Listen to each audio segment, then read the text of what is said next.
hey, Gilliam was good, Bradshaw was better? Again, I'm not going to buy that. Yeah, he won 4 Super Bowls, and he was the quarterback. But he wasn't any better than me. I know it. He knows it. I thought that he was the quarterback of the now and in the future of Pittsburgh. I actually looked at him and saw a guy that I thought was better than me. I've never thought that, and I actually thought that of Joe. And I hear people say, boy, you ought to be sitting up there with Bradshaw on TV. I'm where I'm supposed to be. He easily could have been him instead of me. He absolutely had what it takes to have led the Steelers to the Super Bowl. He gave me my job back. I didn't earn it back. That's another thing. I didn't beat him out. And I'm sure that he had never seen a black guy that could throw and play like I could. He was just really impressive. A lot of poise in the pocket, threw the football, read the coverages. I mean, he did it all. Would you say realistically that he has a good fighting chance to be your #1 quarterback at the beginning of the season? Well, he's done very well in preseason. He's been the most productive, and that's what we look at. This was a story that had kind of been lost to history. Those familiar with the first part of Joe's story might have wondered whatever became of him. Others might not have known the story at all. It's a story of maybe hope and failure. It's a story that should be told. The story is so unique, and I think, you know, what would be great in this story is to show the pictures of what he could do back then compared to the pictures of what quarterbacks are doing now. If you start to see that, it starts giving you the visualization as far as, wait a second, this guy really was somebody special. I thought that he was the quarterback of the now and in the future of Pittsburgh. I actually looked at him and saw a guy that I thought was better than me. I've never thought that, and I actually thought that of Joe. Joe was a tremendously talented guy. With Joe playing the way he was playing and the things he brought to the table as far as a quarterback, there's no question I thought he could have won multiple Super Bowls. Could Joe have won Super Bowls? Yes, he could have. Joe is probably 3 decades ahead of where he should be. I mean, because where he was, I mean, he's the perfect quarterback now. He ran out there wearing number 17. I said to myself, if he could play in the National Football League, I can too.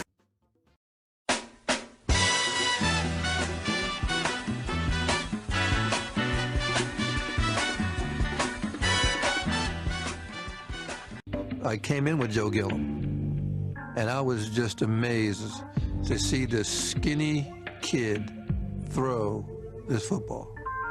I could not believe his talent. The 3rd Super Bowl meeting between the Cowboys and the Steelers has brought to mind some great names. O'Donnell and Aikman here in the present, Staubach and Bradshaw from the past. But there's another former quarterback whose story is unfolding far from this Super Bowl in Tempe, Arizona. Bob Costas went to find it.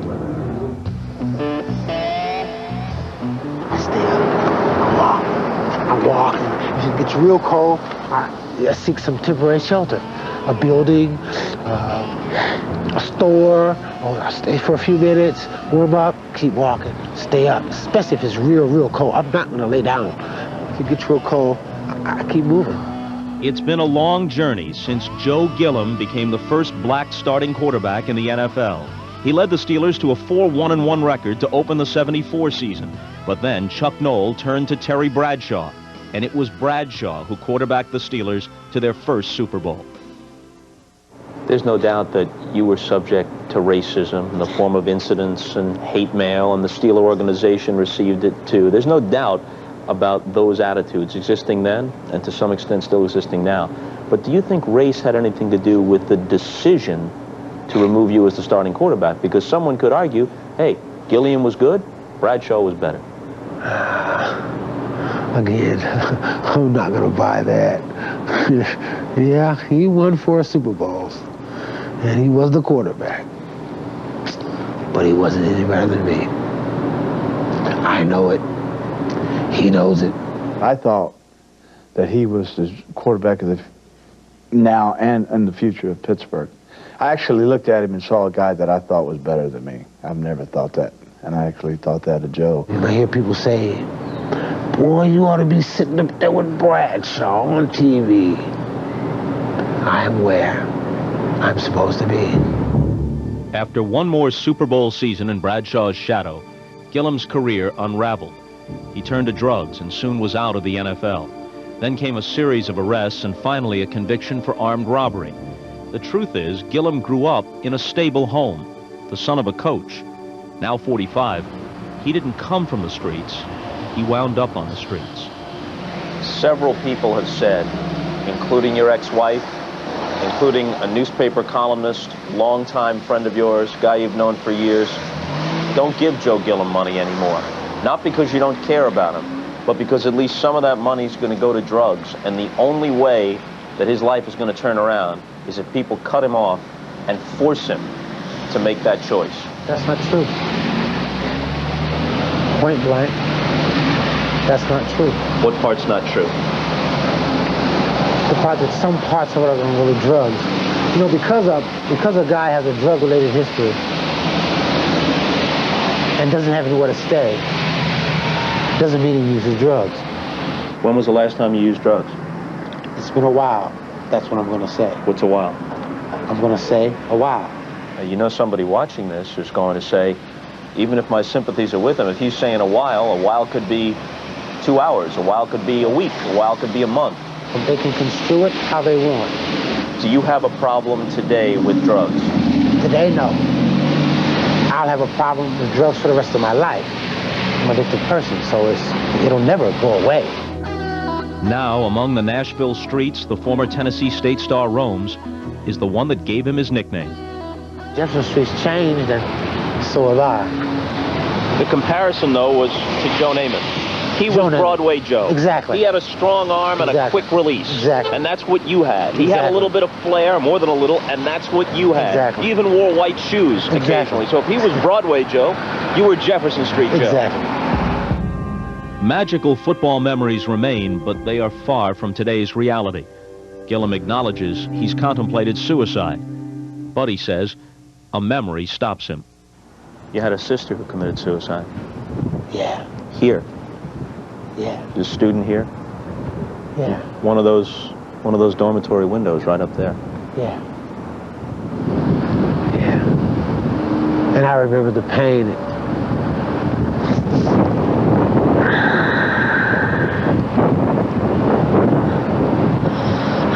So I'm not going to take my family through that again.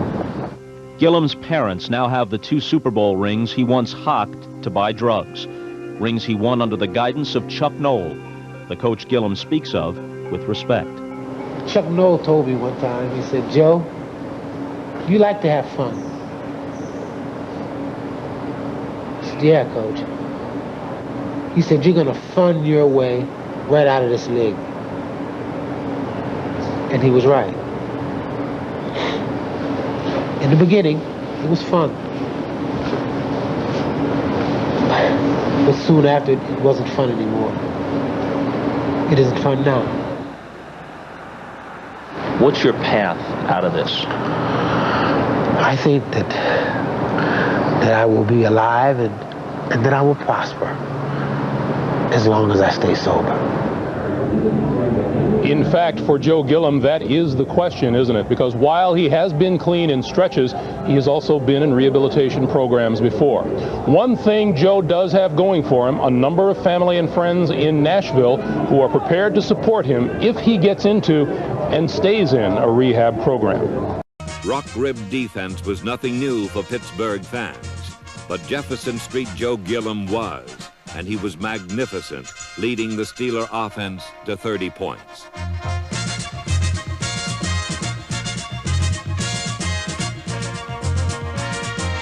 Two first-year wide receivers, John Stallworth, number 82, and Lynn Swann, number 88, also had splendid debuts.